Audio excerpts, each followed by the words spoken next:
In the headline, government leases land towards a facility for the terminally ill. Prime Minister Mia Amor Mottley promises Carifesta 15 will go beyond expectations. Trinidad and Venezuela open diplomatic discussions in an effort to quell political tensions. And in sports, the Windies swept again by England, this time in their T20 series. Broadcasting from our studios in the Pine St. Michael, this is CBC NewsNight, starting now.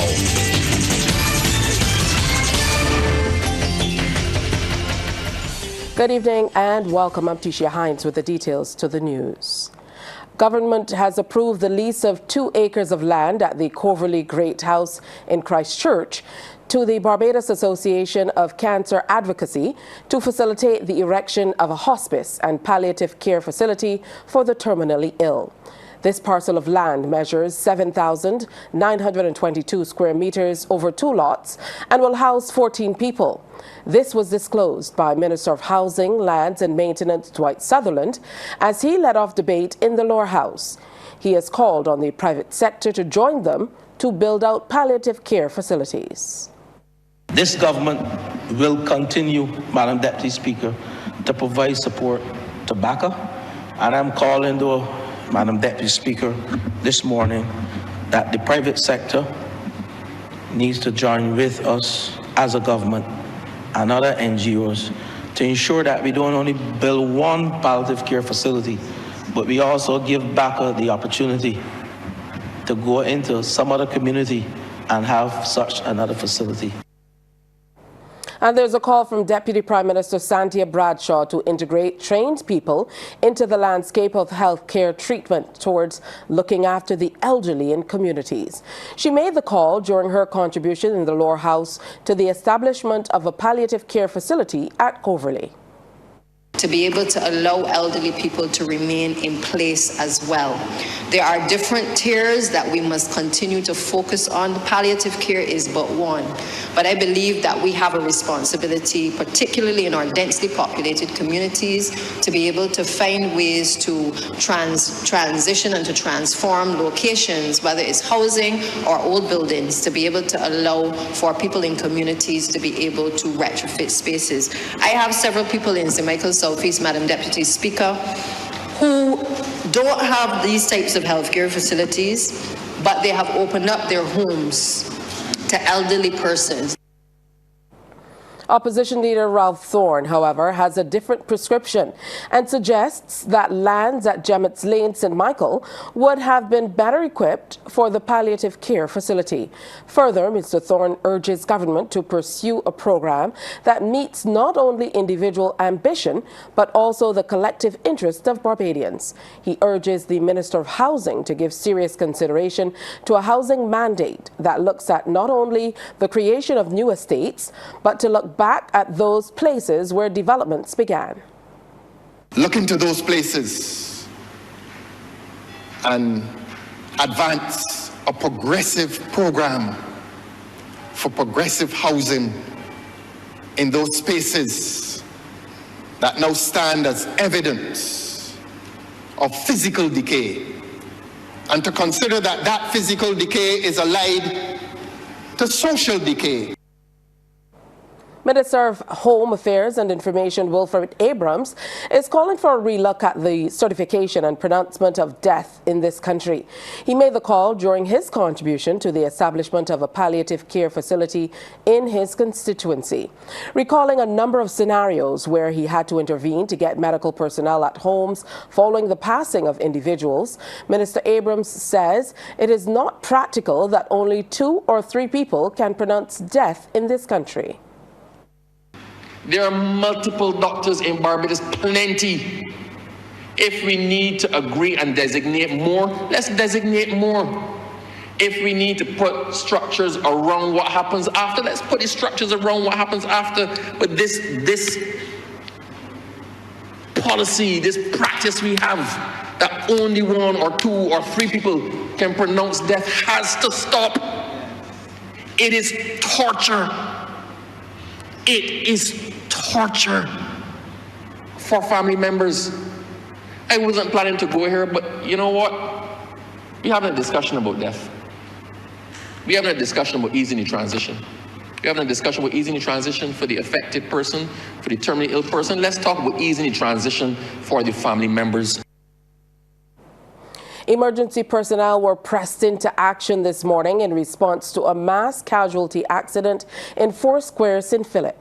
Our cameraman Chris Wood was on location shortly after the collision, which involved a minibus and a utility truck just outside the Foursquare Rum Distillery.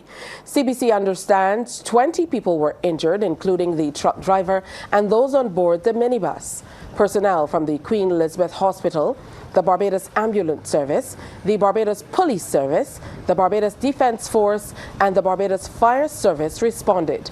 Dr. David Byer, who is the medical consultant for the Barbados Ambulance Service, provided details on the injured. Would have seen 20 patients, of which predominantly were extremity and back neck injuries. 4 of those persons were transported to the Queen Elizabeth Hospital by ambulance for further evaluation. 4 persons who were considered minor were being transferred to the Sir Vincent Scott Polyclinic for further care, and the remaining 12 would have been seen and discharged with the scene, some opting to seek their private medical care. There are no fatalities and there are no serious patients which require critical care. The ambulance service responded with 4 ambulances and 1 doctor. The third man accused of stealing nearly $400,000 on Mother's Day has been remanded to Barbados Prison Service. Shaquille O'Neal Orlando Cumberbatch, 30 years, of King William Street, St. Michael, appeared before Magistrate Alison Burke in the District A Traffic Court today and was not required to plead to the indictable charges. He has been charged with several robberies with a total value of $323,621.76. He returns to court on July 8th. A warning tonight that the abuse and misuse of senior citizens is all around us and even sometimes within the family circle. The comment is contained in a message from the Barbados Association of Retired Persons, BARP, ahead of World Elder Abuse Awareness Day, which is on Sunday. President of BARP, Mallory Rice Boyne, says elder abuse exists in our communities and our neighborhoods. In our culture, we have long prided ourselves on respecting our elders, drawing from the wisdom of those who came before us, and maintaining strong family bonds across generations. Yet, we cannot allow cultural pride to bind us to the reality that abuse can occur anywhere, perpetrated by anyone, family members, caregivers, or institutions entrusted with elder care. Coming up, Princess Margaret launches a smart room to teach math. With the countdown on for Barbados to welcome the region and the world for the Caribbean Festival of Arts, or Carifesta 15, Prime Minister and CARICOM Chairman Mia Amor Mottley says the island is hard at work and promises the festival will be beyond expectation. The festival, which celebrates the Caribbean's vibrant arts and culture, is set for August 22nd to 31st and will be held under the theme Caribbean Roots, Global Excellence. We intend to be true to our theme of Caribbean Roots, Global Excellence, as we reflect on and celebrate and showcase who we truly are.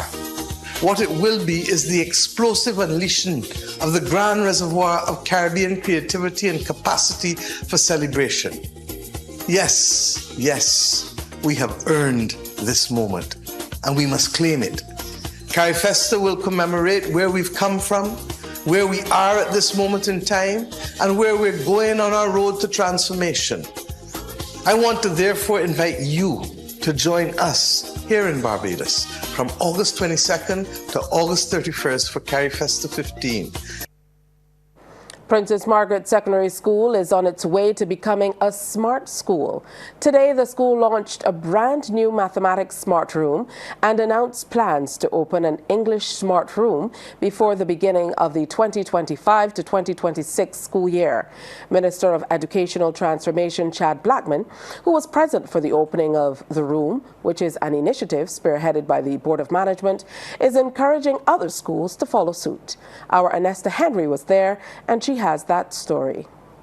The new mathematics smart room at Princess Margaret is designed to engage students through interactive technology, visual tools, and real-time collaboration. It will make abstract concepts more concrete, foster critical thinking, and support diverse learning styles. Minister of Educational Transformation Chad Blackman says this state-of-the-art room will equip students with the skills to compete on a changing global market. Literacy and numeracy is key, and if we're to move forward as a society, we have to now ensure that we can now do this hand in hand as a country, particularly virtually on the eve of our 60th anniversary as a nation. So I see this as a very timely and strategic innovation, and long may this continue across the landscape of our educational sector. But I think the real test will also be to see the results coming from this intervention. Perhaps we may not be able to map it within a few months, but within a year or two, how do we then see the difference between what was there before, what is there now, and what has come after?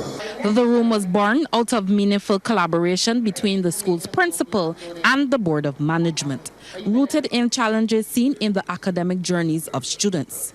Chairman of the board, Jeremy Jones, says many students enter Princess Margaret having faced setbacks in their early schooling, whether due to learning difficulties or simply an off day during the common entrance examination. However, Mr. Jones says regardless of where students start, they deserve every opportunity to succeed. We also understand that education must evolve. Our students are growing up in a digital age, so meeting them where they are at means adapting how we teach, how we deliver the curriculum.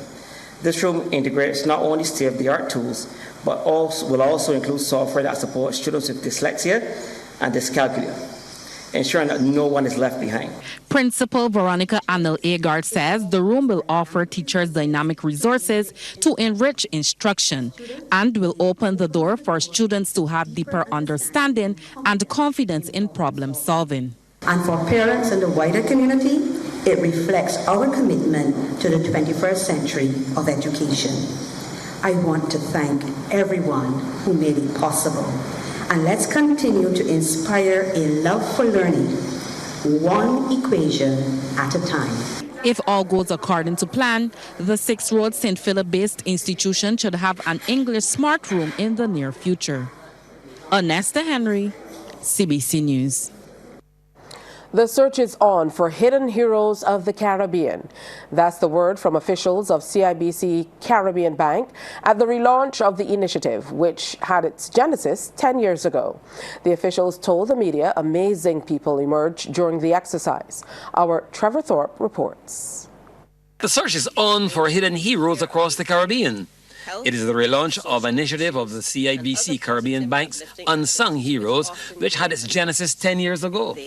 Chief Country Management Officer Donna Wellington says the idea is to seek out and reward persons of all ages who are making positive contributions in their respective communities. Our new campaign will offer 2 categories under which persons can be nominated. 1, outstanding work in a community, and the second one, an act of heroism or bravery or extraordinary act of kindness within the 12 months preceding the start of the year's campaign. CIBC Caribbean's Unsung Heroes campaign will run across the 10 countries where our bank operates and will conclude with the announcement of our local winners in August and the regional award winners in September. The top bank official says 2 prizes per country will be at stake. 2 local prizes. The winner will win $5,000 US, and the runner-up will be winning $2,500. For the regional awards, the winner again will win $5,000 US with 2 runners-up, and the 2 runners-up, because it will be out of 3, will win the $2,500 again. They will also travel to Barbados, the 3 winners, and with one companion, and accommodation and meals for 2 nights for that special dinner, celebratory dinner with our bank. Director of Corporate Communications, Deborah King, says changes have been made to the criteria of the new program and nominations have started. From as early as age 10, you would have seen environmental activists, young men and women across the region, promoting knowledge of the environment, promoting peace programs, things like that. So we want to hold up these young people as examples. So that's the major difference. And we have also included the bravery category, where if there is a good example of someone who has done an act of heroism or extraordinary kindness, as we said before, they can qualify to be the unsung hero as well. The bank officials say the Unsung Heroes initiative comes at the perfect juncture for the relaunch of the program. Trevor Thorne, CBC News. Sports Night, brought to you with the compliments of Great Health Works, agents for Omega XL.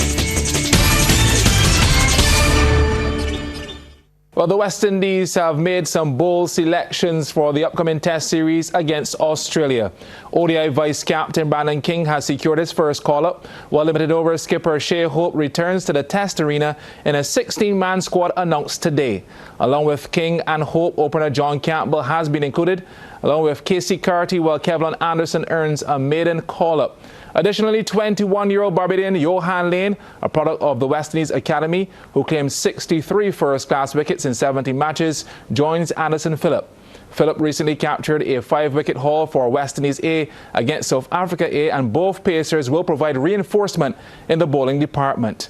So that full Windies squad reads: Roston Chase, the captain, Jamel Warwick and his vice, Kevlon Anderson, Craig Brathwaite, John Campbell, Casey Carty, Justin Graves, Shea Hope, Tevin Imlap, Alzari Joseph, Shamar Joseph, King, Lane, Mikael Louis, Phillip and Jaden Seals. Surprisingly, veteran pacer Kemar Roach is not on the team. CWI has reported that despite being under consideration, Roach has not been included.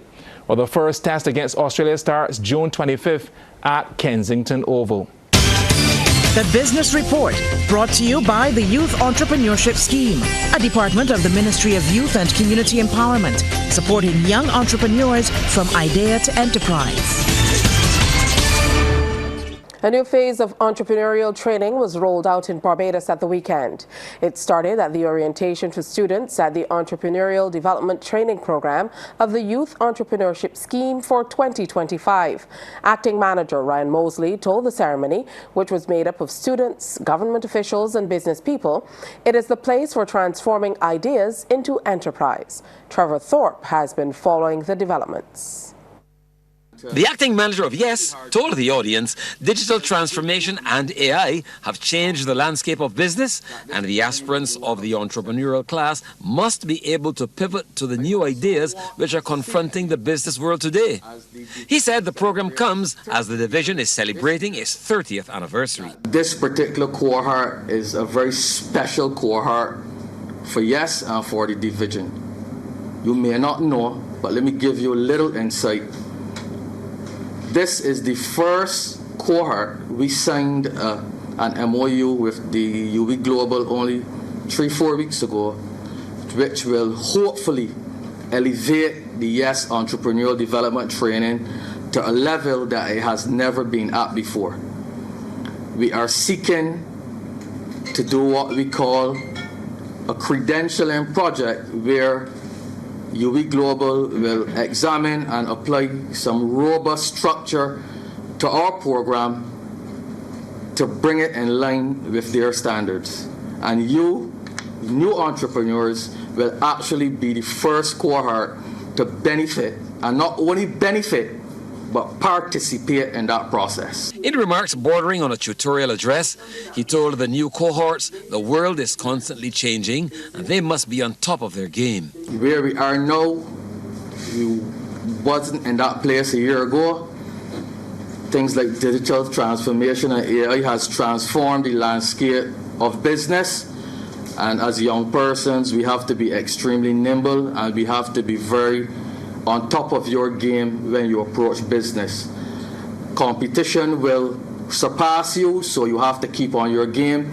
You have to ensure that you are always researching, always looking out for trends, always looking to do stuff to elevate your status as business persons. I always say this is a journey of fun, but this is a journey of hard work. That's the reality. Business is very hard.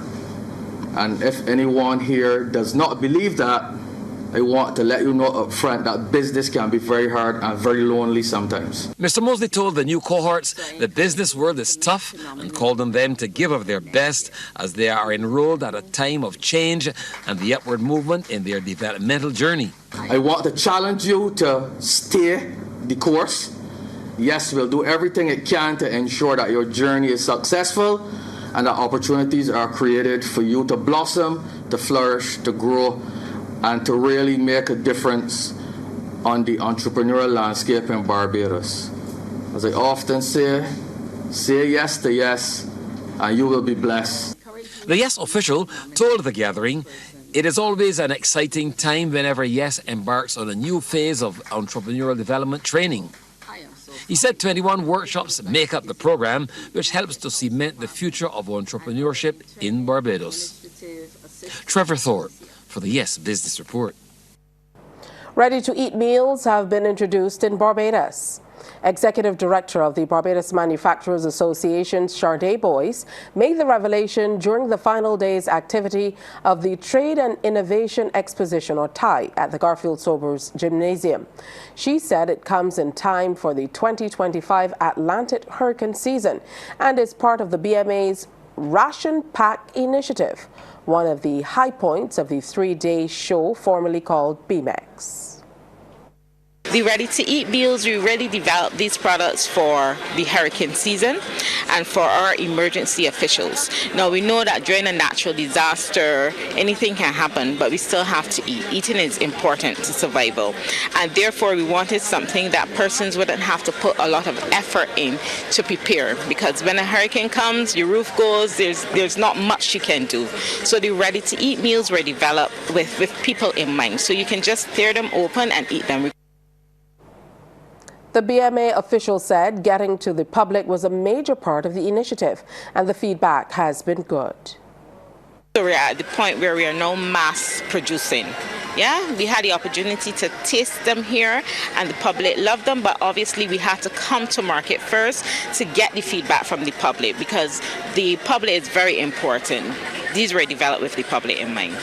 Sports Night, brought to you with the compliments of Great Health Works, agents for Omega XL. Time to welcome Damien back for the second half of sports, and he's back with his favorite sport, of course. All of them are favorites. We're back indeed. Well, host ABC Fitness Studios edged out Formula Body Tuning Center by 2 points for the best gym overall when the 2025 ABC Fitness Studio Inter-Gym Bodybuilding and Fitness Competition concluded on Saturday night at the Lloyd Erskine Sandyford Center. ABC tallied 47 points. Formula BTC had 45, while third place Better Life Fitness earned 29 points. Lloyd Erskine Sandyford Center, the venue. This is the Inter-Gym Bodybuilding and Fitness Competition. Let's get right into the heat of the battle. Ladies first up, of course. 8 entries for the women's bikini fitness novice section. Cherise Toppin, Lisa Clark, Danielle Francis, Jade Nichols, Shanika Lynch, Lukuana Harding, Jacoba Vlogman, and Jalicia Nightingale. Third was Harding of Beyond Limits. A reminder, the judges looking for a healthy, vibrant appearance, good balance and muscle tone, and not too lean. Harding trying to focus on nailing her routine. Good job for third place. Second was Vlogman of ABC Fitness Studio. Supporters were over the moon once she hit the stage. A radiant smile, masking a little bit of nerves, but that will be erased over time. Aesthetics, 10 out of 10 in my books, making it tough for the judges. Your winner, though, had the full package. Jalicia Nightingale of Formula BTC in the dazzling red, modeling in her DNA, so it was just a matter of adding the fitness components. a Barbie doll shape featuring sleek arms, detail in the calves, neat waist, and rock-hard glutes. Well done. Next to the women's wellness section, part of the criteria, rounded muscles that are visually appealing. Added to that, glowing skin, conditioned tone, and a graceful and confident stage presentation. First from the left of screen, Yonette Calendar Brathwaite of ABC. What a story indeed. Lost over 40 pounds in the build-up to this event, and more importantly, writing the script for others to follow. Second was Sharon Douglas of the National Sports Council Gym in the green. Tremendous leg power, especially in the thighs.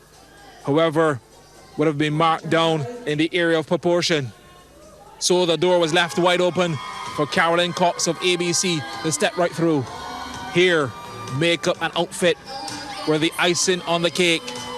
Shapely deltoids and a level of sturdiness in the glutes would give her the win. Congratulations. Let's get to the men's section then. The Masters physique was over before it really started. Sean Springer, first from the left of your screen, in the green trunks representing Formula BTC, was the man to beat and must have that athletic appearance. The others in the race for second. David Yard of Better Life Fitness in the middle of your screen. Only missing element was the traps and a little more width in the biceps. The Costa Brathwaite, also of Better Life, has to be commended as well, short in stature, but the idea is to have that balance. With a little more work, he will achieve the V shape. Later in the show, Kimar Sobers of Beyond Limits denied Springer the overall crown, looking as fit as ever. He had the Cobra shape, which the judges appreciated.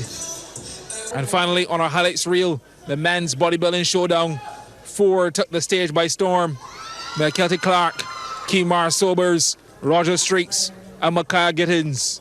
Sobers in the blue trunks was sliced in the abdominals and had defined pectorals, but lost his way in the leg department. And that's where veteran Streaks, first from the left of screen. Sean Brightis with calves linking to the hamstrings. The final details at play. This, however, is the winner in the judges' book. Gittins of Formula BTC. The symmetry was the best among the entries. Didn't have as much mass as Streaks or Sobers, but he destroyed them with lean muscle in several areas. And it always helps when your choreography is on point during the free posing section. Congratulations to all the competitors. And that is my time for Sports Tonight. Tisha, is back over to you. Okay, thank you. One thing in my head after that, Damien, look at those glutes. Wonderful. Thanks for spending the time with us. That's news. Do enjoy the rest of your evening.